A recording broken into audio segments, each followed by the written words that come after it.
बिस्मिल्लाहिर्रहमानिर्रहीम। आरिफ मलिक साहब, अब्दुल रज़ाक साहब, जहाज़ेब आलम साहब, मिसबाहुल हक साहब, जावेद शेख साहब, इमरान नज़ीर साहब, हसन रज़ा साहब, मीडिया के दोस्त, जर्नलिज्म से ताल्लुक़ रखने वाले दोस्त, अस्सलाम वालेकुम।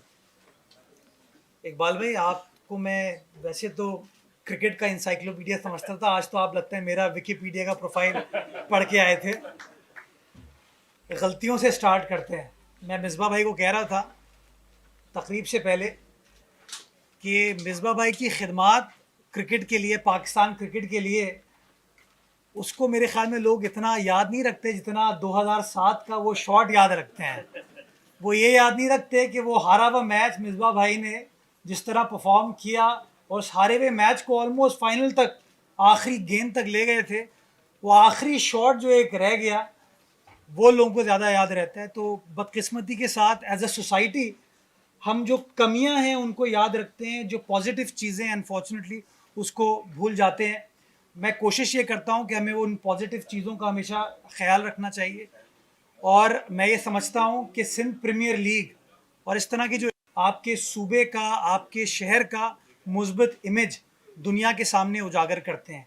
और मैं समझता हूं कि क्रिकेट से बेहतर, इंटरटेनमेंट से बेहतर कोई और कंसेंसस बिल्ड करने का। तो मुझे बड़ी खुशी होती है जब इस तरह के इवेंट्स होते हैं। और जब आरिफ मलिक साहब ने गवर्नमेंट ऑफ सिंध से बात की थी कि हम सिंध प्रीमियर लीग का इवेंट सूबा सिंध के अंदर करना चाहते हैं, सिंध के तमाम डिविजनल हेडकोार्टर्स की टीम मुतारिफ़ कराना चाहते हैं ताकि बैनुल-अक़वामी सतह पर हम अपने सूबे का मुस्बत इमेज भी उजागर कर सकें और अपना जो लोकल टैलेंट है हम उस लोकल टैलेंट को प्रमोट करें, प्रोटेक्ट करें, प्रोजेक्ट करें। तो इनिशियली हमें भी बड़े डाउट से कि शायद ये चीज़ हो ना हो, लेकिन मैं समझता हूँ when there is a will there is a वे।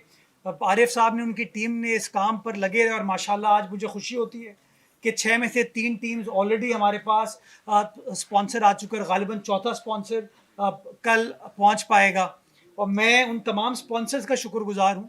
और बिलखुसूस जहादेब साहब चूँकि मौजूद हैं, अल हयात ग्रुप यहाँ पर मौजूद है। मैं तो परवरदिगार से दुआ करूँगा कि परवरदिगार आपके ग्रुप को हयाती दे ताकि आप इस तरह के और काम जिसमें हम पॉजिटिव चीज़ों को हाईलाइट कर सके, टैलेंट को प्रमोट कर सके, टैलेंट को मज़ीद नर्चर कर सके, हम उसके ऊपर फोकस कर सके। मैं आपको इस बात की यकीन दहानी कराता हूँ कि चाहे गवर्नमेंट ऑफ सिंध हो, चाहे कराची मेट्रोपॉलिटन कॉरपोरेशन हो, कोई और इदारा हो, इंशाल्लाह आपके शाना बशाना खड़े होंगे ताकि इन तमाम चीज़ों को मिलकर अपना जो मुस्बत इमेज है उसको उजागर कर सकें। रज़ाक भाई, आपने कहा कि आप सिंध के मुख्तलिफ अजला जाएंगे, सिक्योरिटी आपको प्रोवाइड कर दें। मेरे ख्याल में लॉ एंड ऑर्डर सिचुएशन ठीक है, आपको उस तरह की सिक्योरिटी की ज़रूरत नहीं होगी, लेकिन सेल्फी का जो प्रॉब्लम है वो थोड़ा आपको प्रॉब्लम हो सकती है कि जहाँ जाएँ आपको सेल्फी लेने के लिए लोग आ जाएँ। तो उसके लिए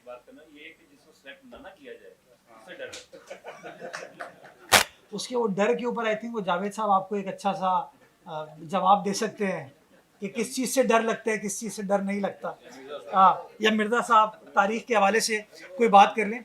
मैं सिर्फ गुजारिश ये करना चाहता हूँ, यकीन जाने हमारे मुल्क में सब कुछ है, हमारे मुल्क में किसी चीज़ की कमी नहीं है, हमारे सूबों में किसी चीज़ की कमी नहीं है, टैलेंट का कोई फुकदान नहीं है। हमें नफ़रतों को मिटाने की ज़रूरत है, मोहब्बतों को बढ़ाने की ज़रूरत है, हमें दिलों को जोड़ने की ज़रूरत है।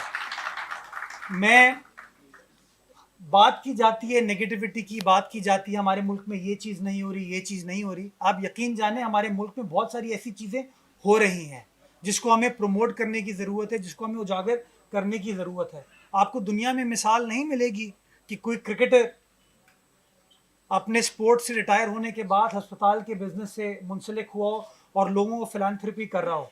दुनिया में बहुत कम इस तरह की मिसालें मिलती हैं कि कोई स्टार सेलिब्रिटी जो है वो सोशल सेक्टर को प्रमोट करने के लिए काम कर रहा हो। बहुत कम मिसालें मिलती हैं कि बिजनेसमैन जो है वो फिलांथ्रपी कर रहे हो और वो काम कर रहे हो। इसी तरीके से हमारे हमारे हमारे मुल्क में हम जो नेगेटिव बातें करते हैं, मैं लोगों को चाहूँगा कि इस तरह के इवेंट्स के ज़रिए हम पॉजिटिविटी के ऊपर फोकस करें। हम इस चीज़ के ऊपर फोकस ना करें कि मिसबा का शॉट कौन सा ख़राब रह गया था। हमें इस बात पर फोकस करना चाहिए कि 2010 में जिस तरह मिसबा ने क्रिकेट को संभाला और पाकिस्तान की क्रिकेट को फिर ऊंचाई की बुलंदियों तक लेके गए, मैं समझता हूँ उसको फोकस करना चाहिए। हमें तनज़्ज़ुली का नहीं सोचना चाहिए, हमें ऊंचाई का सोचना चाहिए। हमें हमें अब्दुल रज़ाक के बारे में बात करते हुए ये नहीं सोचना चाहिए कि 99 की जो टीम हारी थी उसका यह हिस्सा थे। हमें ये सोचना चाहिए कि अब्दुल रज़ाक साहब 2009 में जिस टीम ने T20 वर्ल्ड कप जीता था उसका भी ये हिस्सा थे। इन्होंने पाकिस्तान की को इज्जत दिलवाई। ये वो आदमी है जिस मिगरा से लोग डरते थे, उस मिगरा को उसके मिगरा के ग्राउंड में खड़े होकर 5-5 चौके इस आदमी ने मारे थे।